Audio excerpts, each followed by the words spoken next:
ስለ ስስሙዝ እንነጋገር። መጀመሪያ ዱባውን ቆርጠህ ጣለው። ከዚያም ማቻውን ጨምርና ቀልጠው።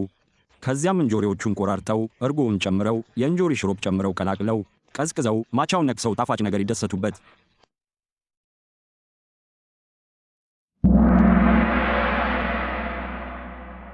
3 2 1 ቅርጽ ያላቸው የከረሜላ ዘቢብ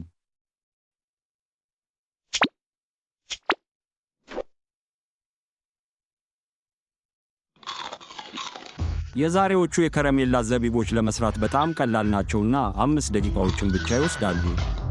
በጣም ጥሩ። በመጀመሪያ 2 ኩባያ የዱቄት ስኳር ከግማሽ ኩባያ የውሃ ሽሮፕ ጋር ቀላቅለው እስከ 300 ዲግሪ መካከለኛ ሙቀት ላይ ይቀላቅሉ። በተፈጨ በረዶ ይሸፍኑና ከዚያም ለቆርስ ጣፋጭ የወይን ቁራጭ ይበሉ። በሹካ ውስጥ ይንከሩት። ከዚያም ትንሽ ስኳር ይጨምሩ እና በቀላሉ ይፍጩት።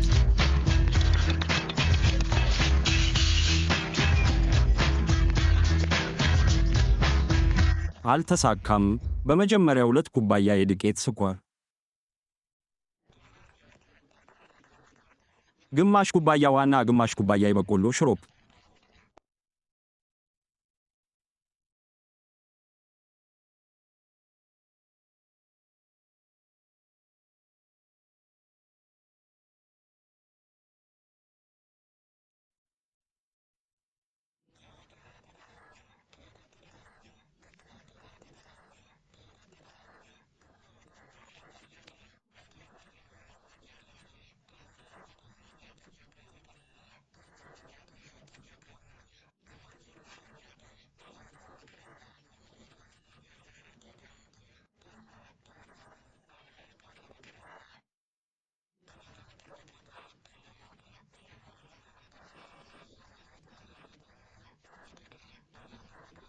ቀላቅለው ይፍጩ።